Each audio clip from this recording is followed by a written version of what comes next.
Hello, everybody. I think we'll have Rick come on here to begin the session. Are you there, Rick? Yeah, thanks, Troy. I can't see the chat window, Troy. Okay, yeah, I can keep an eye on it. Good.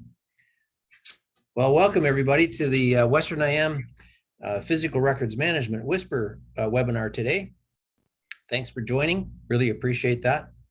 And what we're going to do today is I recorded a little something like a 6-minute front end to this. Just I was thinking about why would somebody want to do a physical records project today with all the stuff that's been going on. So I did a little 6-minute front end recording that it promises not very long, so it'll be good. Welcome here today. I'm here in Halifax today with Curtis McEwen. Curtis is the president of Precision DIS here in Halifax. They're our East Coast partner for the Whisper tool, and Curtis has let me sit in his microfilm room here, which is kind of good. Anybody that's been around for a while in the records management business will know that there's still microfilm around, as there is, Curtis.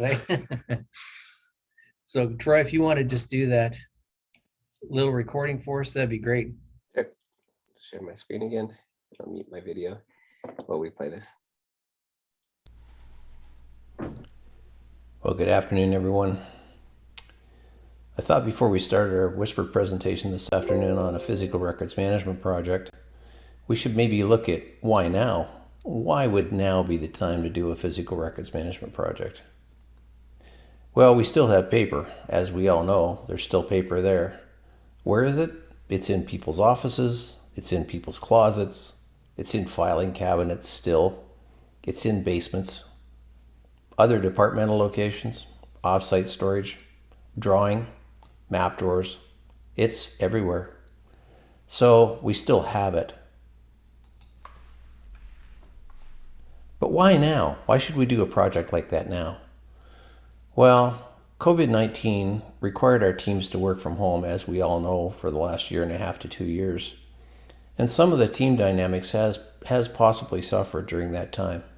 I don't know about you, but working on a Zoom meeting or a Teams meeting all the time just doesn't quite do the same thing as having meetings face-to-face in an office.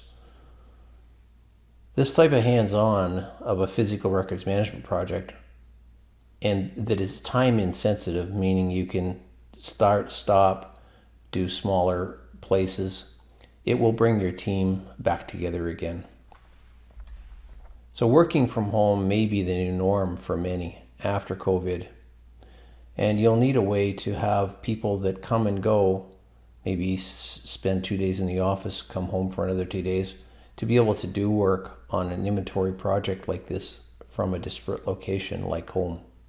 And Whisper will allow that to happen. There are more people working from home. It means difficult requests for paper. Now, I know all of you have had to share that issue over the course of the last 1.5 years, where somebody needs a box of paper, a folder within a box. So now you have to locate it. You have to get a pull done. You have to ship it maybe to someone's private home. Now that creates a lot more issues than we ever had when we were working out of the same office before. And this type of project, getting a source of truth like this and a good proper inventory, will aid in pulls in the future. And of course, that scan on demand process could help that scan on demand process as well. COVID has slowed paper records creation and ingestion while everybody was working from home and attempting to work electronically, right? Everybody tried to work electronically. Makes for a good time to actually deal with the paper because the volume of paper creation is a lot lower over the last 1.5 years. If there's been some retirements in your team, the new folks will likely not know as much about the organization. An inventory of physical records always assists in understanding what the organization does. So a really good way to bring your team, your newer team members back up to speed. Some of the IM colleagues chose retirement, but represent our best choices for specialists in paper records management. So people that are going to leave or potentially going to leave, you need to get the paper done now when they're still around. All those subject matter experts are going to be really helpful. And now is a really good time then to make a successful project come together. There are many potential skilled people available that weren't available before. People have shifted jobs, people have changed jobs because of the COVID situation.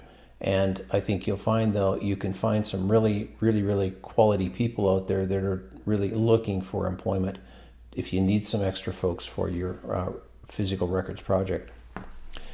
Physical records often exist in areas where there's nominal traffic. It makes for a lot easier and potentially safer project in times like this. There may be a move on the part of senior management to consolidate space and downsize. Cleaning up existing paper will be important to that situation with senior management. May even help you get your project sponsored as well. Paper projects lend themselves to easy scaling. So, hey, I can do one filing cabinet. I can stop. I can come back a couple of weeks later and do another filing cabinet. I mean, it's an easily scalable project. Whether you're doing just small, localized things, whether you're doing a whole basement, whether you're doing a whole organization, a lot easier to deal with. Volume of FOI requests is rising. And I'm sure all of you that are in the privacy side are really finding that out. I'm hearing doubling and tripling in terms of that kind of thing. And this source of truth of really solid paper inventory for your organization will go a long way to helping with those freedom of information and access requests.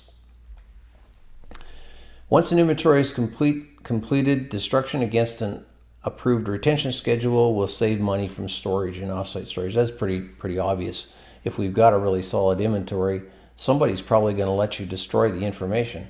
So I would get that up front from legal. If you have a legal department, or senior management, I would say, look, we're going to do the project. We're going to have proper information. When we're finished, can we dispose of the information we need to dispose of based on a solid retention schedule?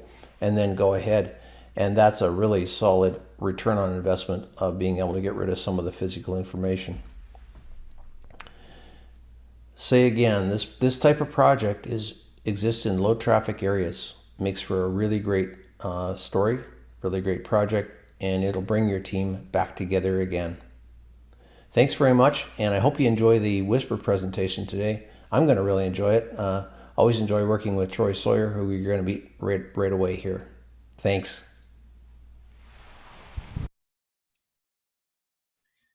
Thanks, everybody. Thanks for putting up with my 6-minute recording. And because Troy's on with this, Troy Sawyer. Troy is the director of development for Western IM, and Troy actually wrote a lot of the Whisper code. For those of you that don't know what Whisper is, Whisper was developed originally as a physical records management tool to allow for doing small, medium, and large-scale physical records projects. Some of the larger ones we've done are over 100,000 boxes, but really good for all sizes. And Troy is going to kind of take you through the front end. Feel free to ask questions anytime you want. There's a chat window there. You can ask questions through the chat window. We'll open it up to everybody that a little later on. You can ask any questions you want live as well. Appreciate you being on today, Troy. Thanks. Okay, so I'll actually just start with sharing my screen here. So we've done a couple of webinars in the past where we've kind of touched on this stuff, but basically what I want to take a look at today is using Whisper to do a number of different things. We're basically going to start with a database of some physical information. In this particular case, we're going to be looking at some boxes from an Iron Mountain request. And then from that, we're going to kind of build on it and get more and more information in a way that we can maintain, search, navigate through, that's a little bit more straightforward than what we could basically deal with in kind of like a spreadsheets. We'll also then take some of the data that we have developed through this process to do things like export some data. We'll do some updates and then import the data back in to make some changes, and then also show how we can work with other systems to do things like maintain requests for some of this information. So let's start with this spreadsheet that I was talking about. So this might be something familiar to people. Is we basically have some information. We might not, but in a lot of cases, this is kind of where we start with, where we have lines of, in this case, these are boxes that, customer name, the division, department, and all this stuff, all the information's here, but for us to kind of use and maintain this is very difficult in a spreadsheet. So what we're going to actually do is take this and see what it would look like in the Whisper environment. Now, I've already done this import. We'll touch on some of the tools I use to do this, but basically what we're going to be looking at is how can we see this information in Whisper. So let's hop into Whisper. So just a quick navigation around the screens and what we're looking at. Basically, left-hand side is kind of our list view of things. We have a number of different tabs that we have displaying information in different ways. Some of them we start, this is all the objects, but some of them we start on things like show me the company first and then department. Some of them are just show me volumes. Just to clarify, we're using the word volumes here as physical file folders. In this particular repository, we have some electronic stuff. So our files are our electronic files and volumes are our physical file folders.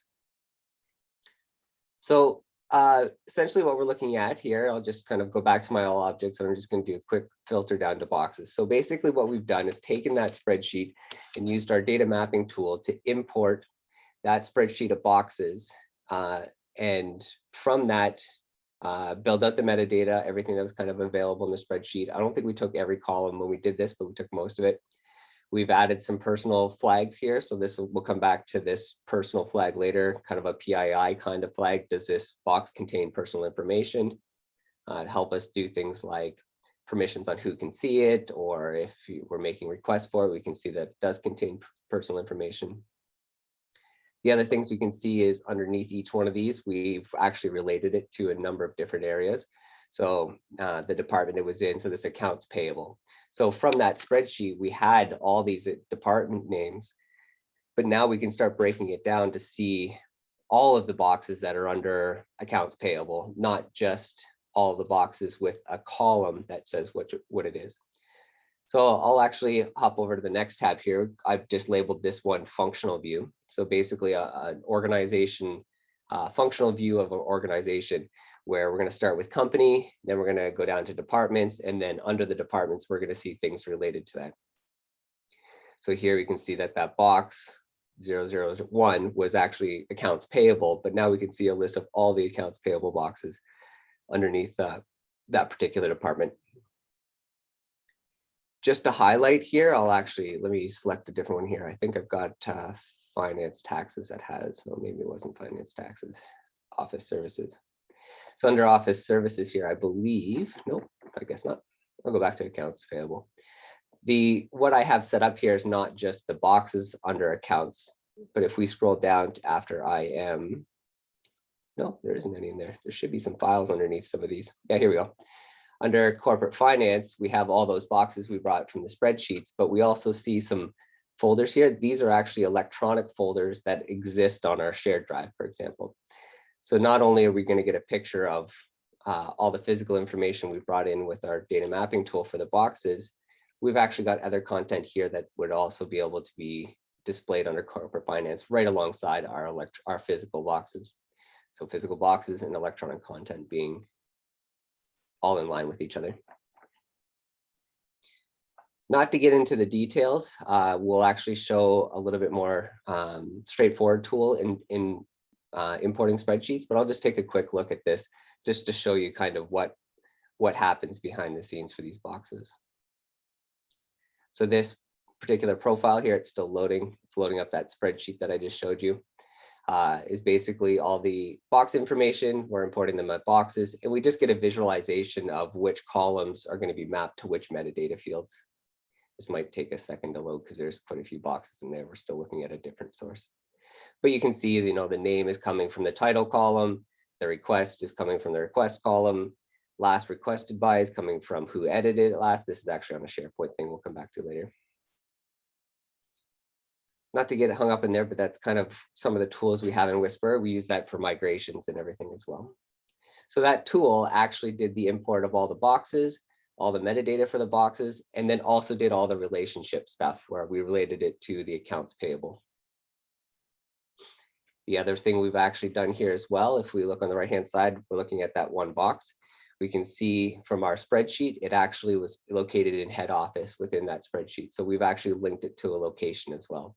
So not only can we navigate down to department, we can start with locations and things as well. So if I come over here and I look at my locations, I can see under head office here, we have that one box is under there. If we look at Iron Mountain here, I believe, nope, Troy's office. So here's Troy's office. We've got all the boxes that are in Troy's office. So not only a functional view, you can use all those relationships to build other views as well. So let's take it down one more level. So that spreadsheet actually contained all the box information. We can do our classification and retention schedules at any level. We did apply a 10-year retention to a couple of these boxes. Some of them didn't get retentions, but this classification dictated the retention period of the boxes. We're going to actually hop down one more level and look at the file folders. So the file folders didn't come from our dump from Iron Mountain. They actually came from a SharePoint source where we had a list of all these files on a SharePoint site. I'll just quickly show you what that looked like. We'll come back to this in a second. But basically all these files here were imported also into Whisper. So let's go to our next tab over here. We'll go to volumes. And this is just a flat view of all the volumes. So we can see that here, this A1, our quadruple A file folder, we're calling volume in the system, was linked to that Iron Mountain box 001. So again, we also not just imported the data for those, we also import the relationships for them as well.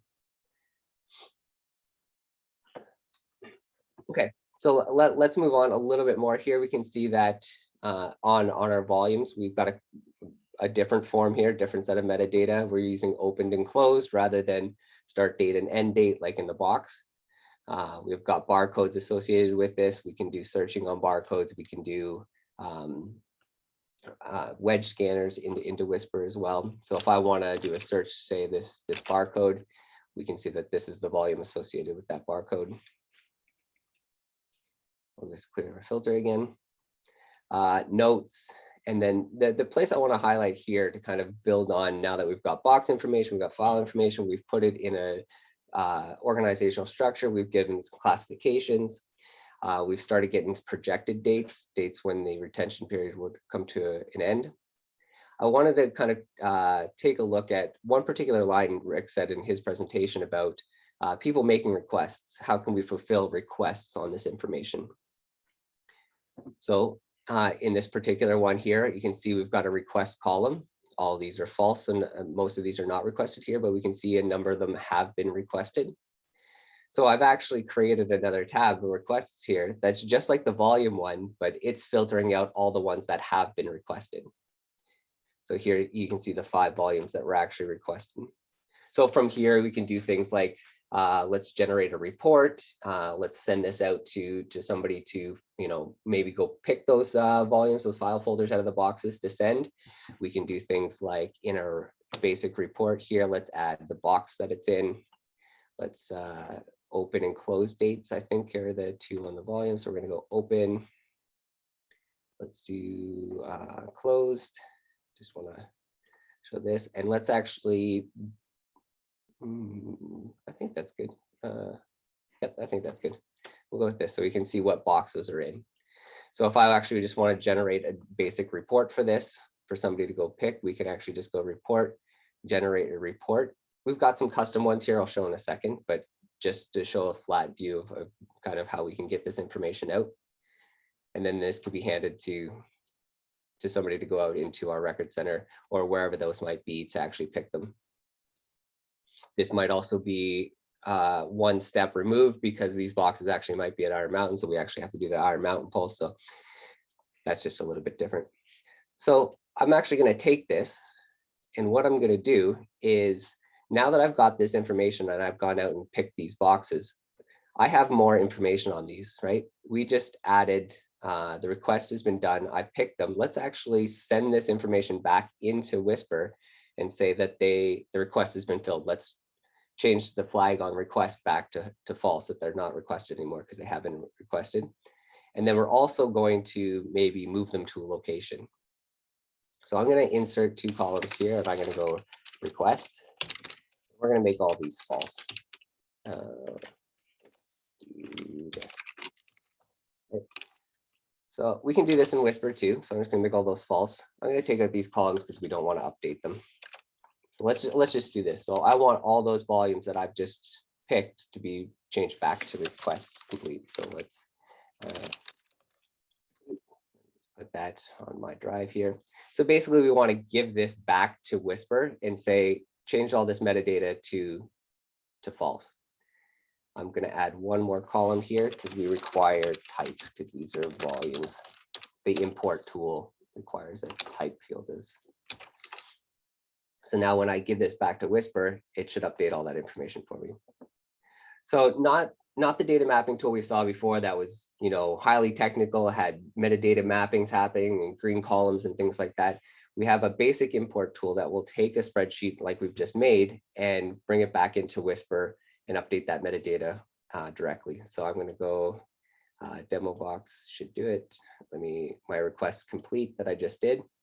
This will load. It found 6 entries. And if we import this,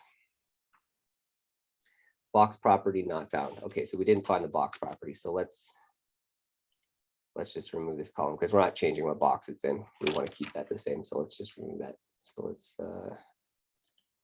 bring that in again. So if we import these, of course,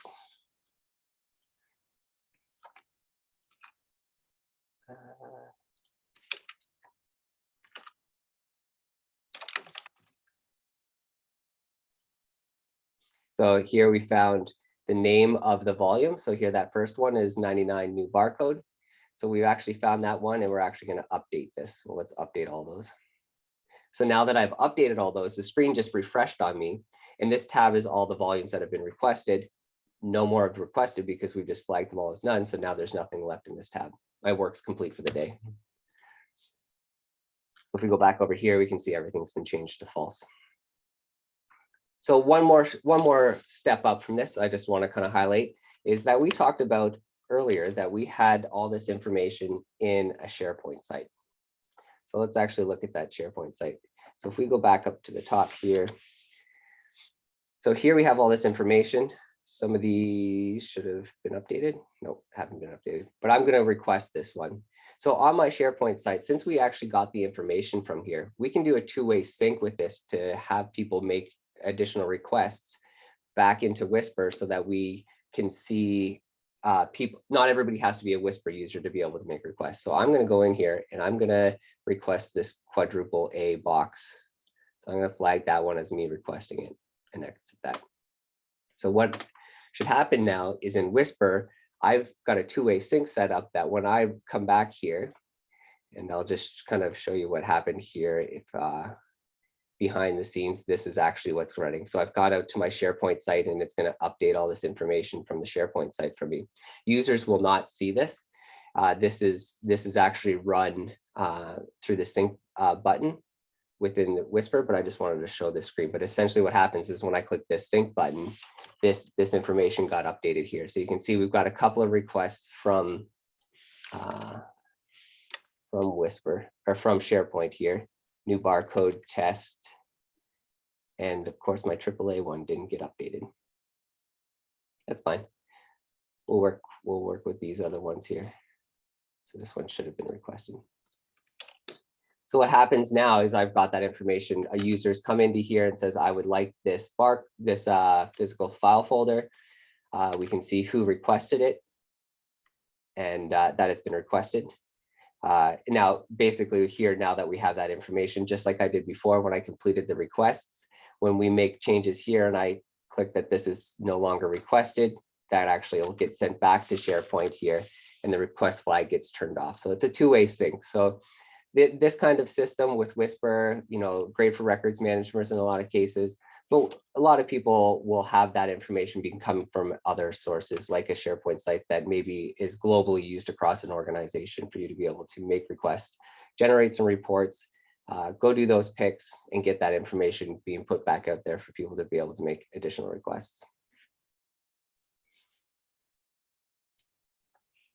So I just want to, as we finish up here, I just want to highlight a couple of other things. We show earlier, I showed the idea of us exporting some data. That was pretty vanilla. There wasn't anything fancy to it.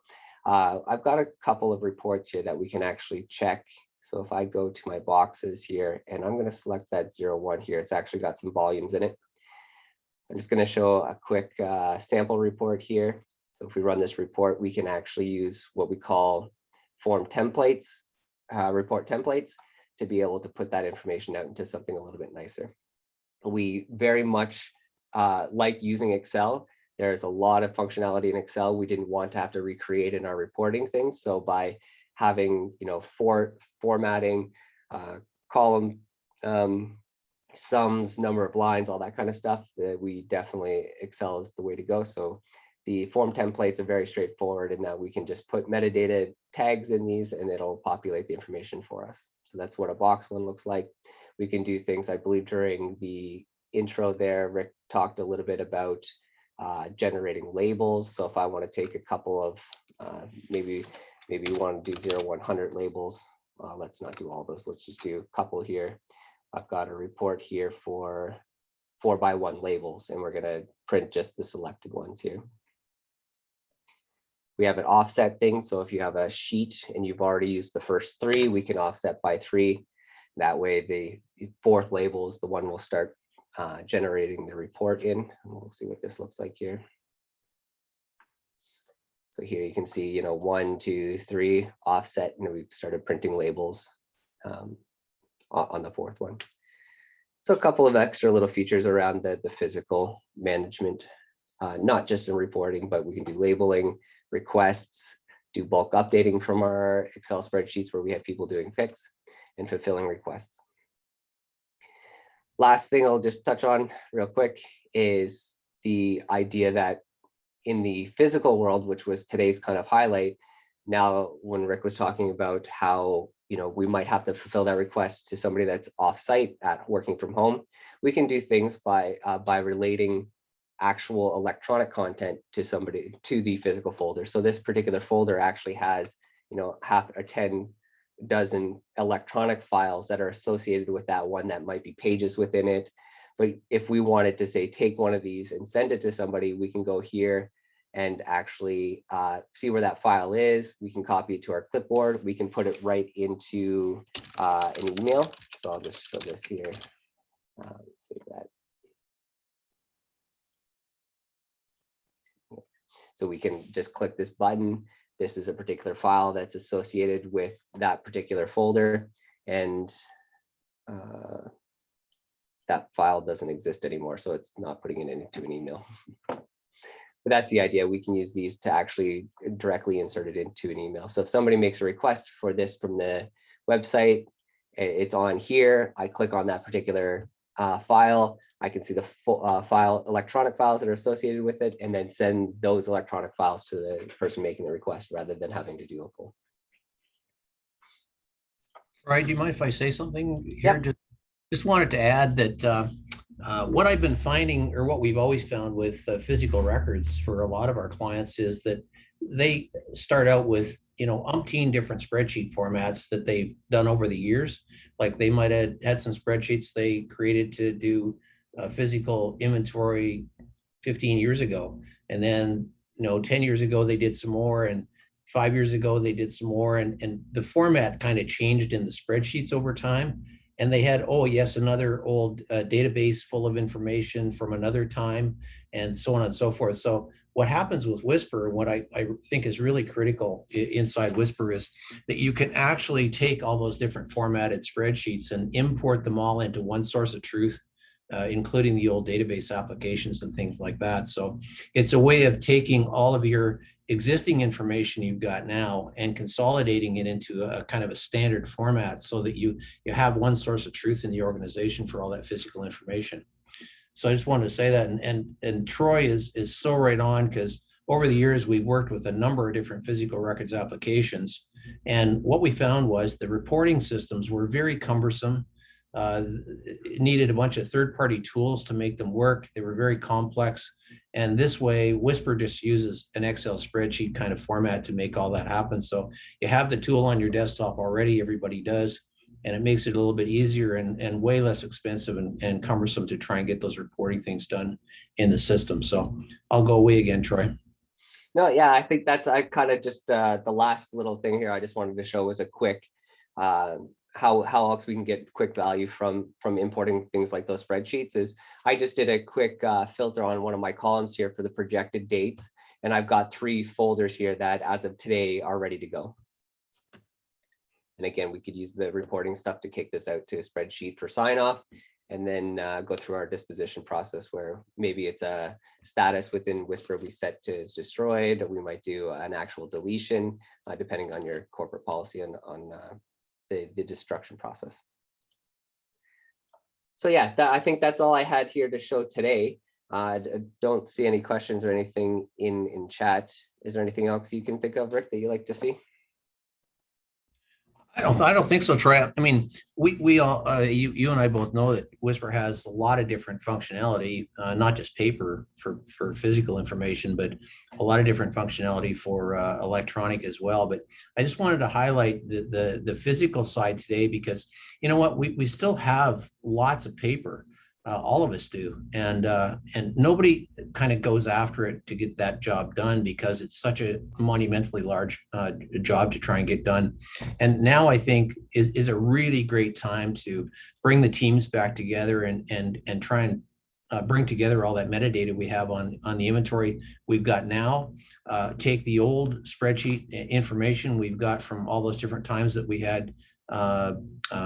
We tried to capture that information, bring it into one source of truth, and validate what we've got now and what we have, and then inventory what we don't have, and just kind of get the job done. Whisper was designed in such a way that it's really fast and really easy to get things into. So you could put a team out with the Whisper tool into a paper location, and they can get that inventory done really fast and get things done. So that was what I really wanted to highlight today for all of you, was that particular.